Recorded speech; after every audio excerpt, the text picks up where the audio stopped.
ومن جاهد فإنما يجاهد لنفسه إن الله لغني عن العالمين. Yang ke-11 kalau di urutan pembahasan kita, maksudnya yang terakhir dari pendahuluan penulis, pendahuluan yang ke-8, tahrim tafsiril Quran birra'i. Haramnya menafsirkan Al-Quran dengan pendapat pribadi. Ini tafsir birra'i namanya. Tafsir birra'i.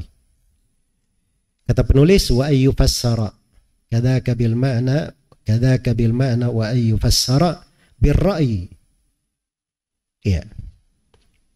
Jadi Al-Quran itu tidak boleh ditafsirkan dengan ra'i. Ditafsirkan dengan apa? Dengan pendapat. Pendapat pribadi. Oh ini ayat kira-kira maknanya begini. Ya. Dari mana kira-kira maknanya begini? Enggak ada ahli tafsir bicara begitu. Kecuali kalau dia pernah pelajari, dia lupa misalnya, terus dia mau menghadirkan, kayaknya yang pernah saya pelajari begini, itu mungkin saja. Jelas ya? Tapi kalau dia bilang kira-kira maknanya begini, itu tidak mungkin. Tidak ada satu ayat pun di dalam Al-Quran itu tidak diketahui maknanya. Akan jelas maknanya kalau kita tahu cara penafsiran. Iya. Makanya Ibnu Mas'ud itu radhiyallahu taala anhu, beliau itu baca surah-surah Al-Quran dari Nabi Sallallahu Alaihi Wasallam dan beliau baca dan beliau tanyakan makna-maknanya.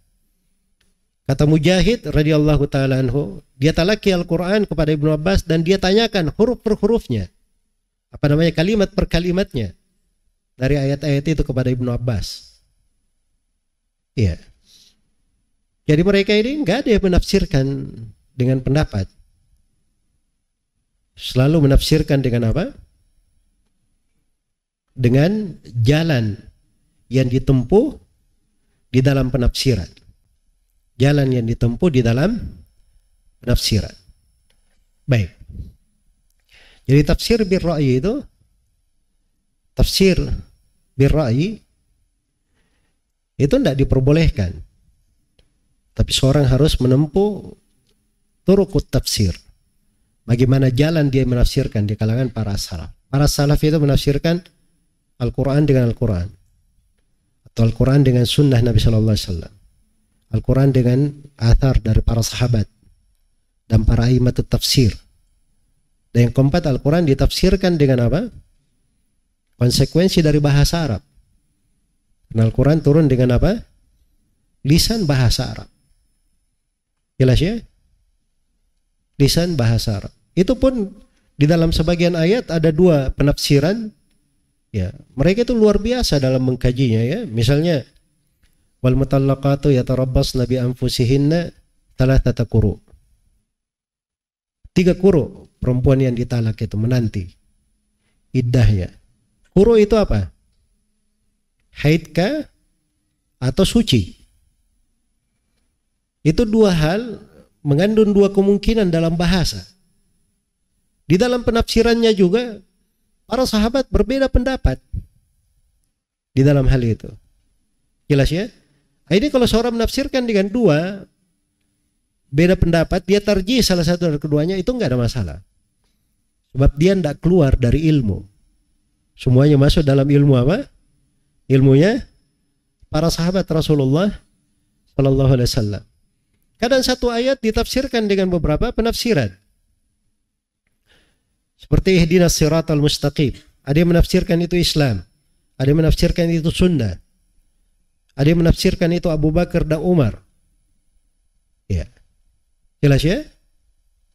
Itu tidak bertentangan. Penafsiran-penafsiran itu. Sebab mengandung kemungkinan.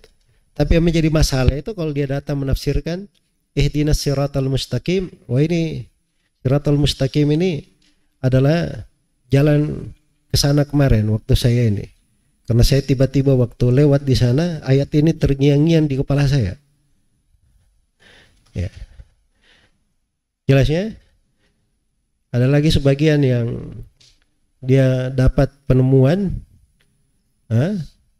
dia pikir penemuan begitu, tiba-tiba dia buka Al-Quran langsung matanya di ayat itu. Wah ini penemuan saya ini. Ya. Apa hubungannya? Dia baru lahir, tiba-tiba ayat Al-Quran ada hubungannya dengan penemuan dia. Itu tidak benar ya, dia tafsirkan ayat diarahkan kepada makna yang tidak pernah ditafsirkan oleh Nabi, para sahabat.